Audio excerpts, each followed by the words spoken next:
You're listening to the NASM-CPT Podcast with Richey, winner of the Share Care Emmy Award for Social Storytelling and the official podcast of the National Academy of Sports Medicine.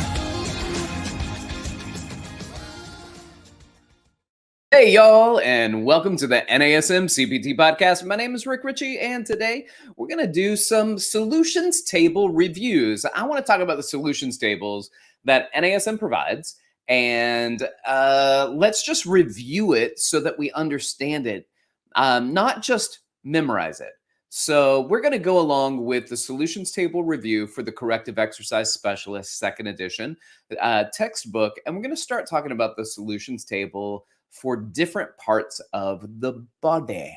Today, we're going to be talking about the foot and ankle complex, and we always refer to it as the foot and ankle complex because the foot is not the ankle and vice versa. So the foot and ankle complex, and understanding a little bit more about some of the imbalances that you're going to see as a fitness professional, and what are some of the things that we can do as a fitness professional that can help out. Now, for the most part, NASM uses what might be referred to as the postural structural biomechanical model to address postural movement issues that we might see. There are a lot of models that are out there, but this one is really focused on posture, and it is focused on biomechanics. What that means is if your feet turn a certain way, there are muscles that turn it that way. And there are muscles that allow it to be turned that way. Now, it doesn't mean that there isn't a structural component. Some people structurally have higher arches and lower arches. Some people structurally will be limited in dorsiflexion. Some people structurally have changes in their bodies. I have to be honest, one time I was doing a workshop, and this workshop, it was great. I was crushing it. Everybody was excited. Let's get to the overhead squat assessment and let's do the assessment. And there was one guy who kept squatting, had his shoes on. He would squat and his heels would come up. And I said, take your shoes off if you don't mind. And he took his shoes off. And this is how we do it anyway. Take your shoes off so we could see it. But he was a little hesitant. But he took his shoes off. He was a big guy, muscular guy too. Took off his shoes. We watched him squat, and his heels elevated. And I thought, all right, let's just do this. Put your heels on the ground. And he said, I can't. And I said, why not? And he goes, my heels don't touch the ground. And I said, ever? And he said, no. And I said, well, you have extremely flat feet. And so anyway, he said, well, let me show you why. And he took off his socks, and his arch was so collapsed that it was inverted, and it was as if it was his heel, and it was so low and even calloused to the point that the heel was off the ground, and the fallen arch of his foot was like his heel. Now that, y'all, is a structural issue. There ain't no amount of foam rolling that can fix it. There's no amount of stretching that's gonna fix it. There is a structural issue that had taken place there, and we are not going to fix it. Kind of like scoliosis, if you think about it, sometimes scoliosis gets worse because our posture gets worse with it. Our structure, so a scoliosis is a lateral deviation in the spine, a lateral curve in the spine. Now, scoliosis can be structural and it can be functional. So if you remember being, at least when I was a kid, we would take off our shirts. Our PE teacher would say, bend over, touch your toes. And what happens is he's looking for, in my case, he was looking for a scoliosis, a lateral turn in the spine. Now, if you bend forward and touch your toes, a functional scoliosis, so if you see a lateral turn in the spine, would disappear as you go into spinal flexion. All right. But if it was structural, if you go into spinal flexion, it stays laterally turned, or S curved in the frontal plane. Why? Or C curved in the frontal plane. Why? Because it's structural, so it can't disappear.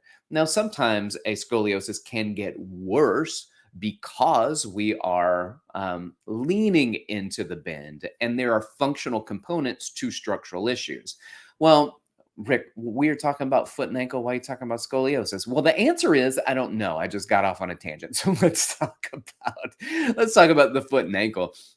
Now, the foot and ankle, we're going to initially look at table 11.4, where the feet turn out. This is table 11.4 in the corrective exercise specialist. The feet turn out, and it goes through the corrective exercise continuum of inhibit, lengthen, activate, and integrate. But let's talk about what this is and why it works. So first is, what are you going to inhibit? How are we going to do it? The modality is myofascial rolling, and there are a couple of muscles that you're going to address if the feet turn out. The first one on the list is the biceps femoris or the biceps femoris. Now let's talk about where that is and why that could make the feet turn out. The biceps fem is on the lateral side of the back of your thigh. So if you go onto the tops of your thighs, my knees are bent right here, and I take my hands onto the lateral side of it and I cup underneath it. There is a right underneath my knee, as I get close to my knee, really thick tendon of a muscle. The tendon of that muscle, the muscle of that tendon, is the biceps femoris. It's on the lateral side. Now, what happens is that it crosses over the knee and attaches to the fibular head, and it can rotate the tib-fib complex into lateral rotation. It is an external rotator of the actual knee joint. I thought the knee just extended and flexed. Well, you're wrong. It doesn't. It also rotates. There's lateral and medial rotation, a lot more lateral rotation in a flexed knee than medial rotation. As we extend the knee gets what's called a closed packed position, and there's no rotation there. And that's also why it's really dangerous to be hit in the knee when your knee is straight, because there is no rotation. You're in a closed packed position, so that can be really, really dangerous. Well, the same thing goes here. So if the biceps femoris is a lateral rotator of the knee, then we got to look at the gastrocnemius. The gastrocnemius also, so it is the most prominent of the calf muscles, the superficial. So that's the one that you see, splits into two sections as it crosses over the knee. There's a medial gastroc and a lateral gastroc. And the lateral gastroc does what joint action you think? You got it right. It does lateral rotation at the knee. So if the shin, the tibia and fibula rotate laterally, the foot will follow that, and that leads to the foot turning out.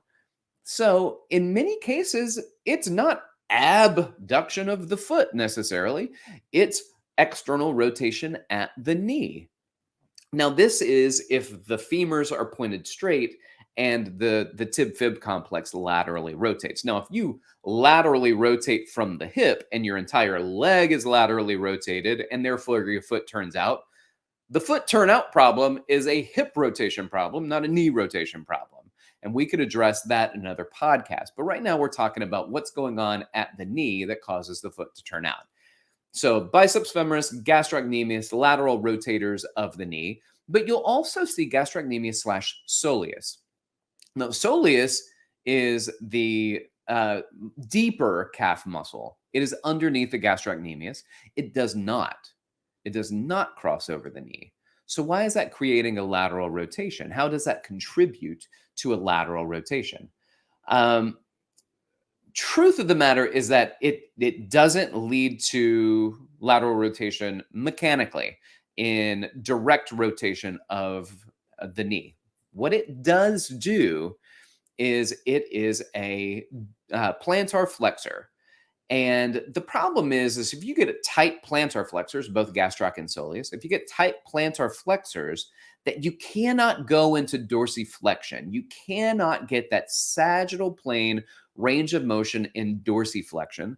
Then you start to cheat in other planes of motion. You start to cheat in the frontal plane by everting the foot, or you start to cheat in the transverse plane by laterally rotating. So you either take a step and you hike your leg up higher to keep the minimally dorsiflexed foot from clipping toes on the ground, Or you do a little swing around. Or you, instead of swinging around, you just walk in what we used to call, when I ran track, was a duck foot position with both feet turned out, and you just walk with both feet turned out because there's an issue with dorsiflexion. So that's where soleus would be there. It's not a direct lateral rotator, but again, if you cannot get sagittal plane range of motion and dorsiflexion, this would be a cheat in the transverse plane where the feet turn out. There's some type of lateral rotation, whether that's the knee joint or whether it's at the hip joint, because of the lack of range of motion at the foot and ankle complex. So that's why that's on the list. Those are on the list of the muscles that need to be foam rolled or inhibited. Well, now we need to lengthen the same muscles. Why? So we're going to inhibit the muscles. We're going to get them to decrease their neurological firing. Then we're going to increase range of motion after we get them to calm down. We're going to get a stretch. I'm going to hold that stretch for 30 seconds. Well, Rick, how long are we going to do the foam rolling? Well, you're going to do the foam rolling, find an area of discomfort, and you're going to hold it for about 30 seconds. You can hold it up to a minute, and then you can perform it several times just to try to get increased range of motion. Just find several points on there, go to it, roll off of it, go back to it, roll back off of it, and then you can spend like, I don't know, what the book suggests, 90 seconds to 120 seconds per muscle group, and that's in 30 to 60 second holds. I like to keep it at 30 seconds, relax as much as possible, breathe into it to try to get that parasympathetic nervous system to engage and get the muscles to relax, which it does help do that. And then as you calm down and the muscles relax, then you're able to move on to the next one because you're getting that inhibition. So you're going to static stretch the same muscles. You're going to static stretch the biceps femoris, short head, but you can't isolate stretch the short head of the biceps femoris. You can't just stretch the short head. So because all it is if you extend the knee, it only crosses the knee. So if your knee is fully extended, then that's as short as the short head's going to get. If you could internally rotate it, but you can't do that in a closed back position when your knee is extended. So what you're actually going to do is stretch the long head, which will stretch the short head. So you can do this by internally rotating the hip, because that is going to preferentially stretch the biceps femoris. Internally rotate the hip. You're going to flex your hip and do and straighten your knee out to stretch your biceps femoris.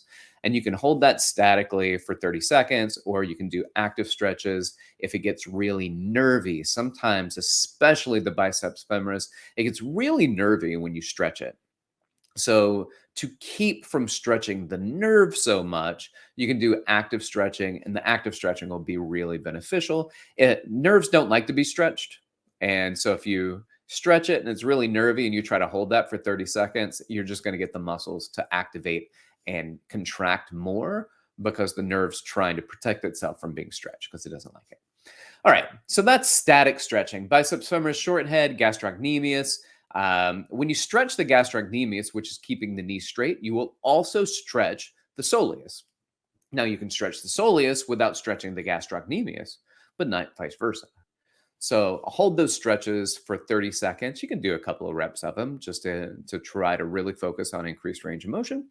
And then you're going to do activations, isolated strengthening for muscles that are allowing feet turnout to happen. Well, what muscles might allow the feet to turn out? Well, the medial rotators of the shin, the medial rotators of the tib-fib complex. That would be the medial gastrocnemius and the medial hamstrings. It was the lateral gastroc, the lateral hamstrings that laterally rotated. Now the medial gastroc, medial hamstrings are going to medially or internally rotate. So you can strengthen those muscles. 10 to 15 reps with a 4-second eccentric contraction. Really focus on the eccentric contraction here. A 2-second isometric and a 1-second concentric. And then you are set with your isolated strengthening. What can you do next? Then you go into integrated. You do the integrated exercise, integrated dynamic movements, a sagittal lunge to balance. But just because you can lunge to balance doesn't mean you can lunge to balance the way that we want you to lunge to balance. And what I mean by that is that you can go into a lunge to balance and your foot turn out and your knee turn in. And so you can be in doing the exercise, but out of the position that we want you to be in. So it's not just that you do a lunge to balance. It is how you do the lunge to balance. Are you able to still keep medially rotated in the tibia? Are you able to keep alignment from your second and third toe to the center of your knee? And then keep your pelvis centrally placed on top of it. If you can do that, then you're doing it right. And we want you to continue to do that exercise. It's a great exercise to do under controlled 10 to 15 repetitions, nice, slow, and controlled so that you can maintain it. Well, there's actually another issue that happens at the foot and ankle that I want to discuss in this particular episode. It is overpronation. Now, pronation of the foot and ankle is fine. Like, we're supposed to pronate and supinate. As we walk, we pronate and we supinate. It is part of the gait process.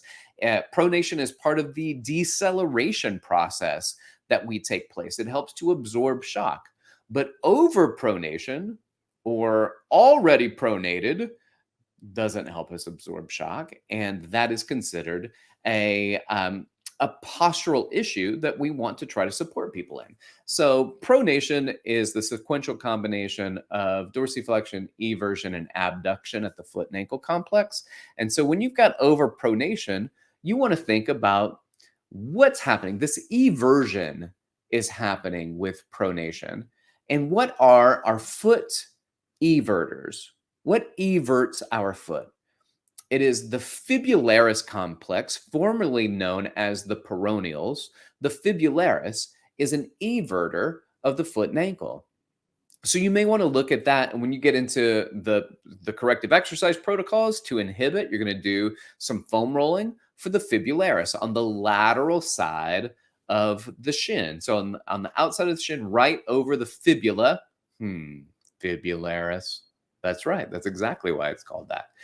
And then also looking at the gastrocnemius and the soleus, but we're also going to add the TFL in there. So the TFL can become a lateral rotator at the foot and ankle complex. And it is something that could be a contributing factor to this particular muscle issue. Could also be a factor in lateral rotation of the feet as well. So Fibularis complex, the gastrocnemius and the soleus, and the TFL. You're going to find a spot, a tender spot, hold it for 30 seconds, up to 60 seconds. Do it for 90 to 120 seconds on each muscle group. And then static stretch. Static stretch, the gastroc soleus complex, and static stretch, the TFL. All right. So now we're going to look at what are we going to activate. Now here, these are very important. This is the anterior and posterior tibialis that I think is important to focus on. The anterior tibialis is a dorsiflexor and an inverter. The posterior tibialis is a plantar flexor and an inverter. And so we want to strengthen the inversion. We want to practice inversion at the foot and ankle complex. So we're going to do that as isolated strengthening, the anterior and posterior tibialis. We're going to focus on strengthening the glute medius. And you're going to practice doing something called short foot. Short foot is basically trying to shrink your foot, trying to make it as short as you can. So it's almost like you're crunching the ground. Now, you can use your toes to support you in short foot, but really, I'd like for the center of the foot to contract, where it feels like the arch maybe is coming up off the ground, that you feel the foot shortening inside your shoe, or you can look at it when you do it on the floor without shoes on. You can see with the socks or bare feet that you're starting to shorten your foot. Sometimes when I do short foot, I cup my hands, because me cupping my hands helps me focus on doing short foot because I want my foot to do the same thing. And then you do 10 to 15 repetitions, 4-second eccentric, 2-second isometric, a 1-second concentric as you go through these repetitious exercises to strengthen anterior tibialis, posterior tibialis, gluteus medius, and the muscles of the foot, which won't be as much repetitious as it will be an isometric hold. And then step up to balance again, 10 to 15 repetitions. And as you do it, don't let the feet evert, maintain short foot, keep the knee in line with the second and third toe, and keep the pelvis balanced on top of it. There's another thing that's in there, which is when you start to do a squat. Here's a third solutions table. When you start to do a squat and you see people squat and their heels come up, it's a foot and ankle issue. But what you're really looking at is tight calves. So you're going to look at gastrocnemius and soleus, but you're really also looking at people that just aren't squatting correctly. But if there is a tendency to be a knee squatter, and that's my air quotes, so there's a knee squatter where you're focused on a lot of flexion at the knee, and the torso tends to be upright a lot more. So the weight shifts into the ball of the foot, and the heel comes up off the ground. Well, it could be because tight calves, and it could be because of tight quadriceps or being a quad dominant squatter.